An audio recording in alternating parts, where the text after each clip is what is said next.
What's going on, guys? Welcome into the Fantasy Tap. We are here today doing our DFS lineup preview with Hugh Miles, the man, the myth, the legend. How you doing this morning, man? I'm doing all right, after a really bizarre week 9, where top 10 wide receivers were guys you probably never ever really want to play, and you put one-offs in. You guys got like Tim Patrick and others in that aspect, and a lot of the chalk fell last week. So if you played contrarian in your builds, you had a really good week. Yes, sir. It was an interesting week last week for sure. It's starting to be an interesting week already. Every chance I get to throw it out there. Hey, we won. Yeah, we got one. Yeah, definitely. But a lot of injuries that are causing some confusion and some probably late minute adjustments for ownership for this week. Yeah. So let's jump into our quarterbacks and maybe some adjustments there. We do know that we will have Mike White starting for the New York Jets this week. Mm-hmm. The man's got 700 yards in 3 games and he's only played 1.5 out of those 3 games quarter-wise. So who are you looking at as far as quarterbacks going into your tournament plays or your cash plays? Well, let's start off with cash plays. I think there's 3 main guys that you're going to want to look at, and I think paying up for quarterback this week, you're not going to get the same savings as you would in other weeks if you're going to pay down. 3 quarterbacks that are in absolutely killer spots: Josh Allen, Tom Brady, and Dak Prescott are all in killer spots and are all, under 8K. They are, Josh Allen, the ball runs through him no matter what. If he's rushing, passing, he commands where the ball goes. And Brady, they're just on a tear in passing, and he gets there with 300 yards almost every week. And with his offensive weapons, I'm not gonna keep going into that. But then another spot up, I think not a lot of people are going to play Dak after what happened last week. So I think Dak's pretty good for cash and GPP. So those are my 3 cash quarterbacks that I'm liking this week. Yeah, I like the Dak bounce back this week against Atlanta. I think that's really good. Tom Brady's the highest scoring quarterback in DraftKings right now. So obviously a great play against Washington. And then what about some cheaper plays? Who are you looking at if you want to get a little cheaper, trying to? Yeah, so if you're of the type of, I'm going to play a cheap quarterback no matter what, and I'm going to build that way in my cash, I'll just go ahead and say I like Trevor Lawrence at 5,300, and I like Taylor Heineke at 54. I really don't want to go all the way down and pay for PJ Walker and Mike White. I mean, God, if you've got the stones to play down all the way down and play Mike White in cash, I mean, go for it. It's 5,100. It'll get you some good savings. But the Bills' defense is incredible. Even last week, Trevor Lawrence had a bad week against the Bills' defense. It was only 6-9. So their offense might be sputtering, but that defense is still really good. So I'd be cautious playing Mike White all the way there. But hey, tournaments, right? Yeah. Kind of moving into the tournament aspect, looking at some of the quarterbacks, I really like this 6K range to 5K. There's a lot of good, savings you can be had there. Matt Ryan's playing really well as of late, and he's only 6K. Kirk Cousins, he always shows up during this time and then absolutely vanishes during playoffs. So 6,100 for him this week against LA. And Carson Wentz, 5,900 against Jacksonville. And then, if you really want to get into it, Teddy Bridgewater in Philadelphia. And there you go. I even like Ben Roethlisberger against Detroit. I mean, oh, wow. He's exactly. See, oh, wow. But not like that offensive line is not great. Like Najee's yards per game aren't like all that great, but he gets there in the pass volume. And if Ben's going to be throwing short balls against Detroit, Detroit can't tackle. They have a really porous defense. He's going to get there. I think Ben actually might be decent for fantasy. Like, he's probably not going to get you 30 points, but like at 5,600, if he can just pull off 20, like he pays off. That's true. That's true. He's cheap enough to where he can make it work. And what about when you get into running backs? Obviously, you just mentioned Najee. What about some other players with names? Yeah, so running backs, I mean, there's like I mentioned this before we started. There's like 10 guys I'm going to play. I can just name them off, and I can go down the Christian McCaffrey, Jonathan Taylor, Dalvin Cook, Najee Harris, Austin Eckler, Ezekiel Elliott, Cordero Patterson, James Conner, Leonard Fournette. Those guys are all in like really, really good spots for either their usage or the game flow that that's going to be leading into. Starting with Christian McCaffrey last week, he saw 19 touches and he scored like 15 DraftKings points last week, and he only played on 49% of the snaps. The guy is still, they're running the ball through him, and with PJ Walker starting, they're going to have to run it through him. So right now I only see him. Let me refresh this. His projection of ownership is 98. about 10% is what I'm looking at. So if you're still getting Christian McCaffrey sub 15% when you got guys like Jonathan Taylor at 16, Dalvin Cook at 22, Najee Harris at 22, Austin Eckler. You're getting Christian McCaffrey at a lower ownership. And like I mentioned, if he does anything and gets over 20 to 25 DraftKings points, he's going to get priced up to 9,000. And then you're going to have to start being like, well, do I force Christian McCaffrey in? And this is the week you can play him and feel good and know that you played a low-owned Christian McCaffrey at a cheaper price that nobody's really going to want to play, because Jonathan Taylor is probably the number one running back right now, and he's got a great matchup against Jacksonville. Dalvin Cook has a great matchup because the Los Angeles Chargers are a run funnel. Mm-hmm. Najee Harris is an amazing play because Detroit is absolutely the worst in fantasy points against, with 29 to the running back per week. And, we go down to Cordell Patterson. I mean, the guy is consistent. He's at 16%, and he is their wide receiver. Kyle Pitts is there, but he's their wide receiver. And then if Kyler Murray's hurt, people are going to get on to James Conner at 19% against Carolina because he's the only one in the backfield. And then so there's a list of guys that you can play from, and I don't think any of them are going to be severely steamed up. They're all going to be kept in check because people are going to want to try and get different. So I think just kind of building your tournament lineups and your cash lineups with a high valued running back is I think is the optimal play this week. All right. Yeah, I was kind of looking down. I didn't see a lot of people that really made me feel good as far as trying to play down and play some cheaper guys. You're getting into the cheap guys. You've got, there are a few that you can play in the situations there. So Zach Moss still hasn't cleared concussion protocol. So looking into Devin Singletary all the way down at 4,700. He's going to see smaller owned ownership. He's going to be at 6%.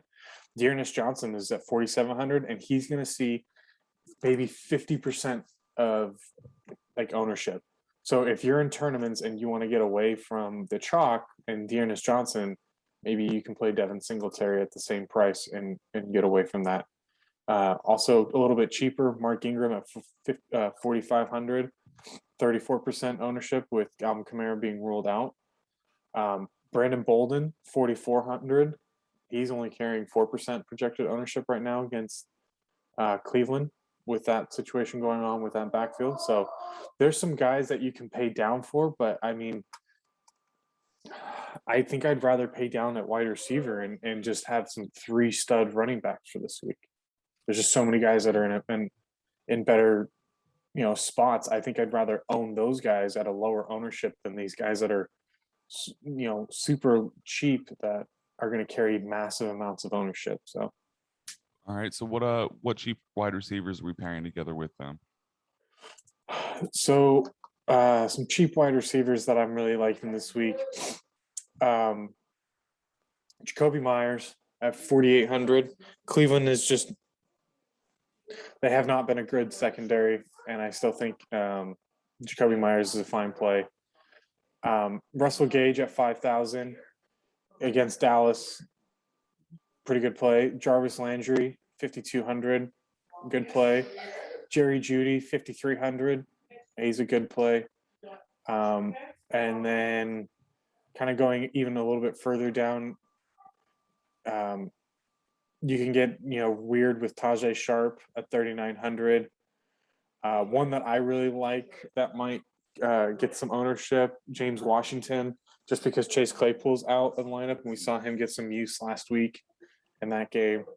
And then another personal favorite that I've been jamming into a lot of my lineups just because of Chris Godwin, Tyler Johnson at 3,300.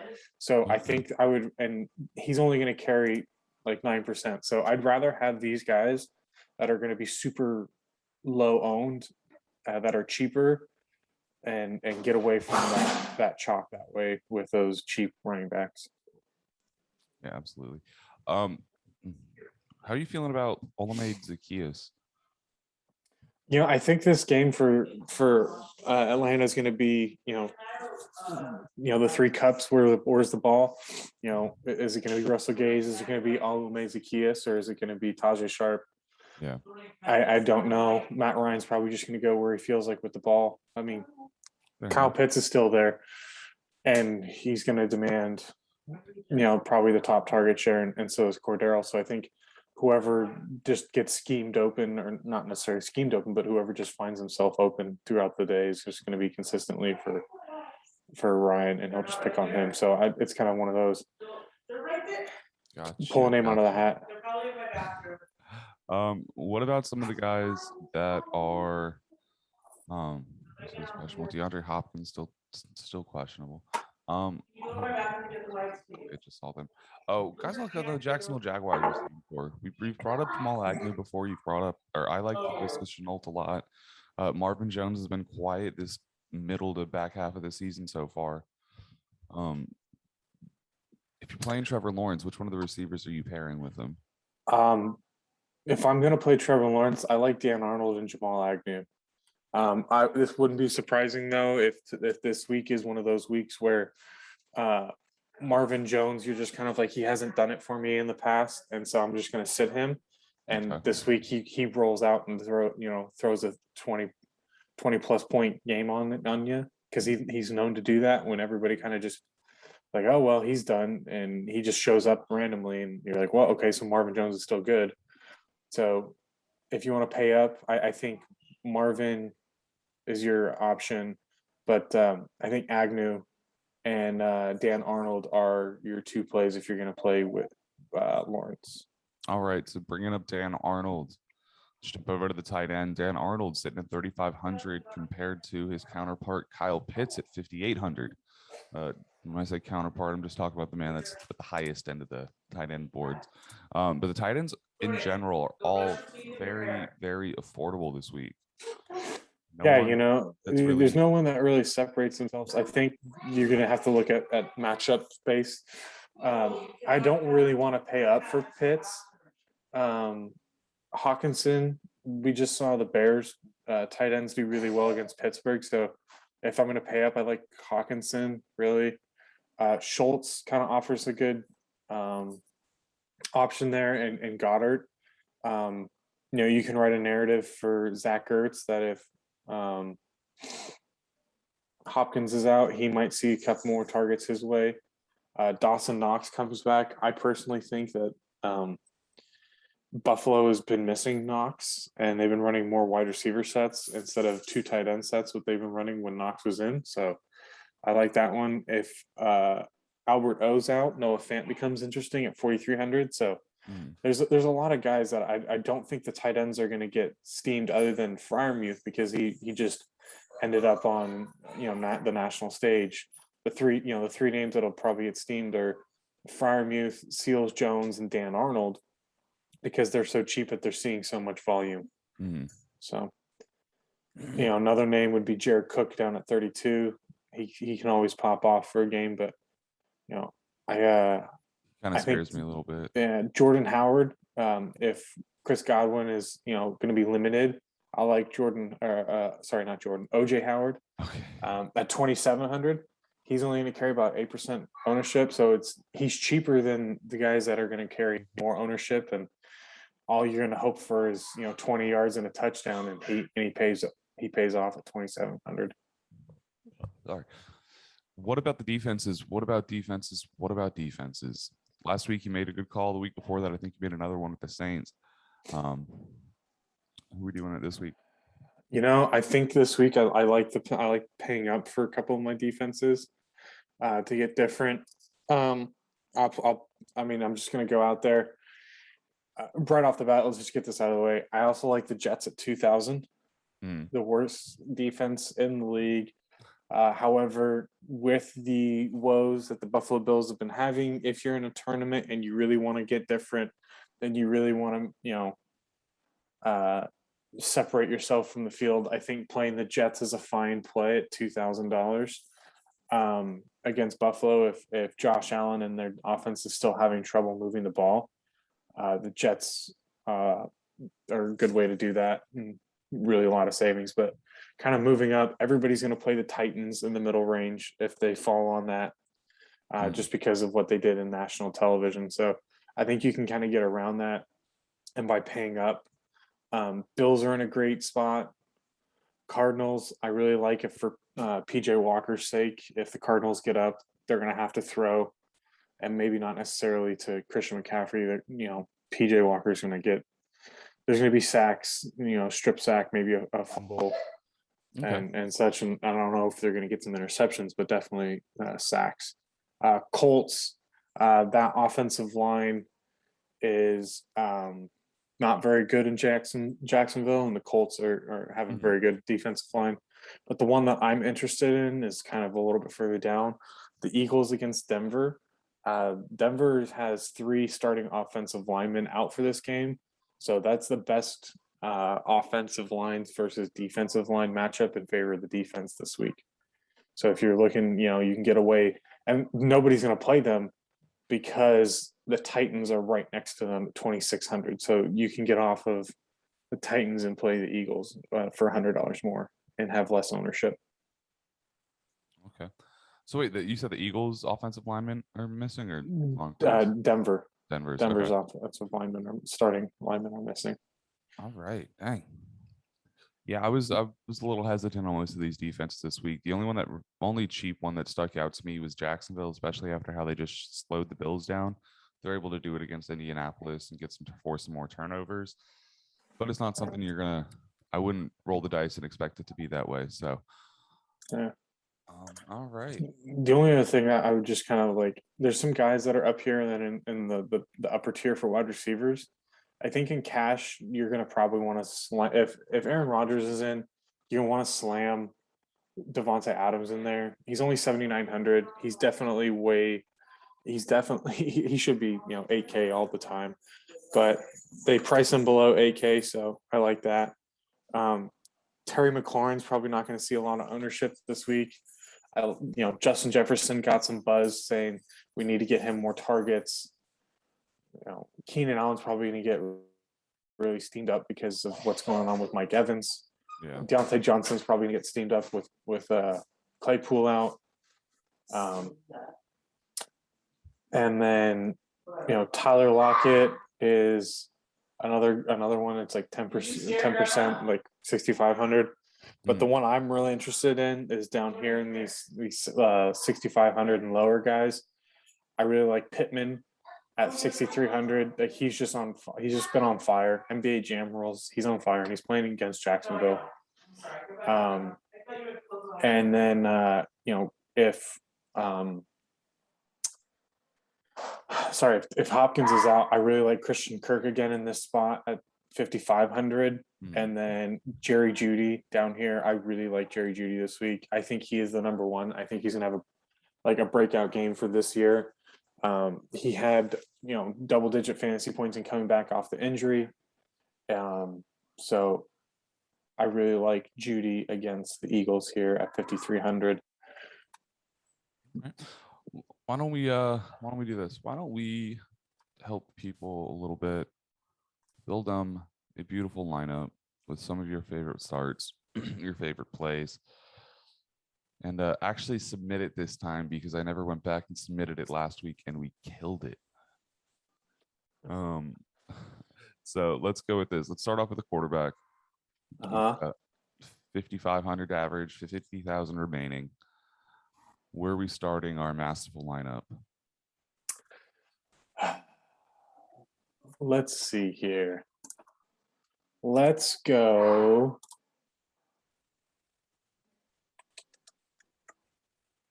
You know what?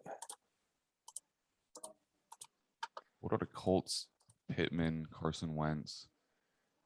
I've got a lot of that already. I mean, we can do that. We can do that for sure. I was thinking kind of trying maybe a Cousins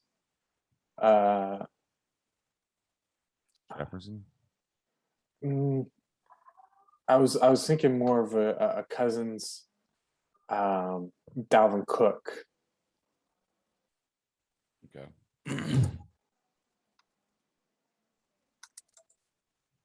Okay. And then pay for Patterson, 6K. Okay. And then run it back at tight end with Jared Cook. All right. And then let's see.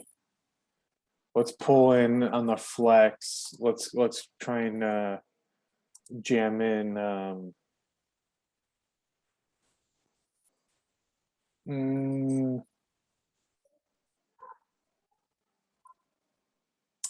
well, let's go with Najee. Najee. Wow. All right. All right, and then defense. Let's go all the way down and let's just dig into this and let's go Eagles at 2,700. Okay. And then Now we're looking at about 5,000 per receiver. play Tyler Johnson. Tyler Johnson.